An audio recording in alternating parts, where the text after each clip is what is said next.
This week in Lincolnville, the next generation moves in. And starts to take over. Saturday was moving up day in the henyard. The 2-month-old pullets, the young hens that had been confined to a small house and yard since leaving their brooder, were joining the old girls in the main yard. Since I had nothing better to do, I sat down on the huge pine stump right in the middle of the action and watched. 8 weeks ago, 30 tiny chicks, fresh out of the box and their cross-country trip from Murray McMurray's Missouri hatchery, had huddled under a 100-watt bulb. It was late May, but still chilly enough that I kept the brooder box well swaddled in towels to keep out drafts. Although everyone looked healthy when they arrived, the first night we lost one chick, apparently trampled by her sisters. I've been doing this for 50 years, but even now the sight of that lifeless little thing hit hard. In just a few weeks those downy little balls of fluff were turning into adolescents, new feathers sticking out awkwardly, and one looking suspiciously roosterish. Oh. The folks at McMurray must have slipped him in as we'd pointedly ordered only pullets. His identity was confirmed one morning when we all heard a pubescent voice trying out a cock-a-doodle-doo. A rooster in the making for sure. We already have Lenny, one of several large lavender Orpingtons that Rose Lowell raised. Lenny's a gentle giant, presiding over his flock of hens, as opposed to lording over them as some previous pompous roosters have done. Hens lay eggs, but what do roosters contribute? As you might imagine, there would be no chicks without a rooster.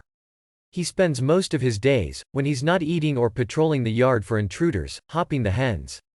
He grabs one by the neck feathers, jumps on top of her. There's a flurry of activity and she runs off, shaking herself free of him, while he nonchalantly strolls away. It takes all of 5 seconds. If there was no rooster in the yard, the hens would lay just as many eggs, but they wouldn't be fertile. Crack open an egg and if there's a small dot on the yolk, that's a fertile egg. Keep that egg warm for 21 days and it will grow into a chick. Simple, eh? Of course, being male, roosters hate competition, and that's where the youngster is a problem. I'm hoping there will be so many girls to take care of that they'll split the territory. Actually, Lenny's girls are only charitably called that. The hen house is more accurately an old hen home, as no hen is younger than 3. They were hard workers, those birds, each, in their prime, laying some 300 eggs a year. But that prime lasts only a couple of years, and then they slack off. The old lady of the flock, Rosella, probably hasn't laid an egg since she came to live here. We took her in from a neighbor, traumatized by her own flock and with one eye pecked out, several years ago. She's actually the most handsome, with glossy, dark auburn feathers, and keeps herself aloof from the others. Socializing has obviously not worked for her. At the moment we have half a dozen red hens, 4 big buff Orpingtons and a couple of pearl white leghorns. If you buy eggs from us, you may notice an occasional white egg from those leghorns. Most of our eggs are a shade of light brown from the reds and the Orpingtons, and range in size from quite small to enormous double yolkers.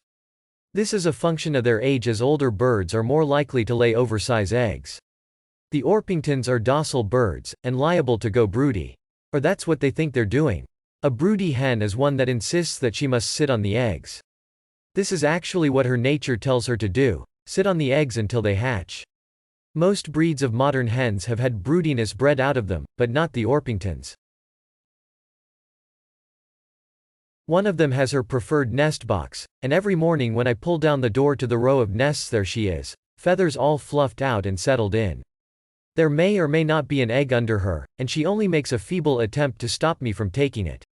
Meanwhile, the reds, who lay most of the eggs we get these days, are in some other phase of old henhood. Everyone is either molting or going bald. Their feathers are all in disarray, and the tops of their heads bare, and angry-looking, pimply red. And they're pissed off. When I opened up the nursery fence the other morning to let the sleek, nubile teenagers out to mingle with their elders for the first time, those old ladies were having none of it. Whenever a young one ventured too close, she'd get pecked or even grabbed in a vicious beak. It didn't take long for the youngsters to get the drill. These big ladies were not their friends. Chickens start to lay eggs at about 5 months, so by the end of October we ought to start seeing a rainbow of eggs from our young flock. 5 buff Orpingtons, light brown, 5 pearl white leghorns, white, 5 Aracanas, blue, green, 5 Marans, chocolate brown, and 10 Rhode Island Reds, medium brown. The old girls will settle in with Rosella, the matriarch of the flock, and live out their days. And Lenny? Hopefully, he'll have made his peace with that brash upstart, still to be named White Rooster.